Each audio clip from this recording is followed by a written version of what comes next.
आज समाज में बहुत सारे तलाक डिवोर्स क्यों होते हैं? इसके पीछे का एक ही रीजन है, एक ही कारण है। क्या कारण है? कारण सिर्फ इतना है कि आपने अपनी बेटी को पत्नी धर्म कभी सिखाया ही नहीं कि पत्नी का, स्त्री का धर्म क्या होता है। आपने कभी पति का महत्व अपनी बिटिया को बताया ही नहीं। अरे शादी के पहले बेटियों को बताया करो कि बेटा पति भगवान होता है।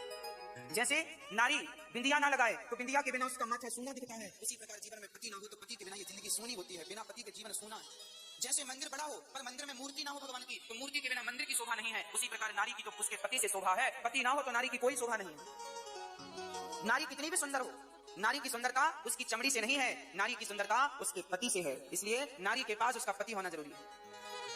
आप अपनी बेटियों को बताया करो कि पति का महत्व क्या है, और अपने बेटों को यह भी बताया करो कि बेटा नारियों की इज्जत कैसे की जाती है, नारी क्या है।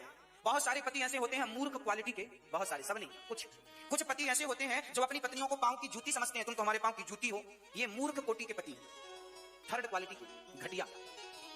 ये पत्नी को पांव की जूती समझते हैं। इनको बताओ, कोई तो बताओ इन्हें। अरे भाई, पत्नी पांव की जूती नहीं होती, नारी तो माथे की पगड़ी होती है, सिर का ताज होती है। नारी ना हो तो तुम्हारा वंश तुम कैसे आगे बढ़ाओगे?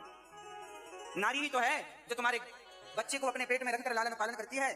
पेट उसका फटता है, पेट नारी का फाड़ा जाता है और वंश तुम्हारा आगे बढ़ाया जाता है। वो नारी पांव की जूती कैसे हो सकती है जो तुम्हारे बच्चे को पेट में रखती है? इसका मतलब तुम्हारे माँ बाप ने तुम्हें संस्कार नहीं दिया। संस्कारहीन हो जो तुम नारी को पांव की जूती कह रहे हो। पढ़े लिखे नहीं हो तुम, निरक्षर हो।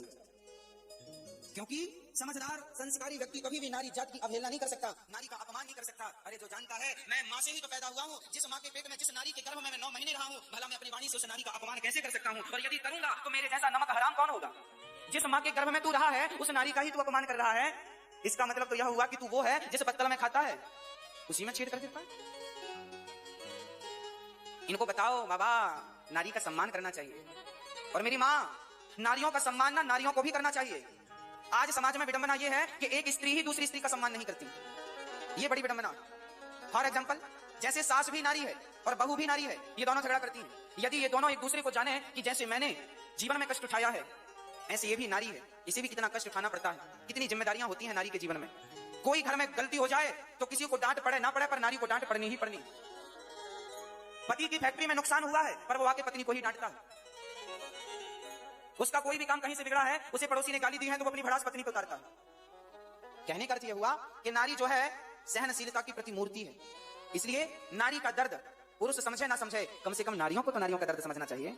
कम से कम नारियों को तो नारियों की इज्जत करनी चाहिए। सास को चाहिए कि बहू का सम्मान करे, बहू की इज्जत करे, और बहू को चाहिए कि सास का सम्मान करे, सास की इज्जत करे। हाँ, सम्मान देने से ना सम्मान बढ़ता है मेरी माँ। हाँ या ना? सम्मान देने से क्या बढ़ता है?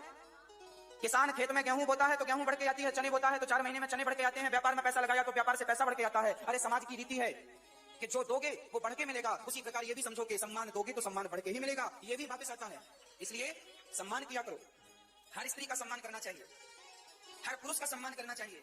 हम तो कहते हैं छोटे छोटे बच्चों का भी सम्मान किया करो, आदर किया करो। घर में पोछा लगाने वाली बाई है उसका भी सम्मान किया करो। वो भी मजबूर है बेचारी, तो तुम्हारे घर के बर्तन धुल रही है, उसका भी, उसको प्यार से 2 शब्द कह दोगे तो तुम्हारा घटेगा क्या? प्यार से ही तो सम्मान। सम्मान के लिए आरती नहीं उतारना कि सास आरती लेके खड़ी हो जाए, बहू की जय, बहू रानी जय, बहू ना, आरती नहीं उतारना। प्यार के मीठे वचन ही बोल दो, इतना ही सम्मान बहुत है। ये जो वाणी है ना, विधाता ने जेवा में हड्डियां नहीं डाली, जिस तरह मोड़ना चाहो मोड़ लो। इतनी मधुर मधुर भगवान ने बोली दी है आपको, इतना सुंदर मुंह दिया है आपको। पता है आपका जो मुंह है धनुष की आकृति का है। किस तरह का है हमारा मुंह? जो है देखो ध्यान से देखना, धनुष की आकृति, ऊपर का हिस्सा धनुष जैसा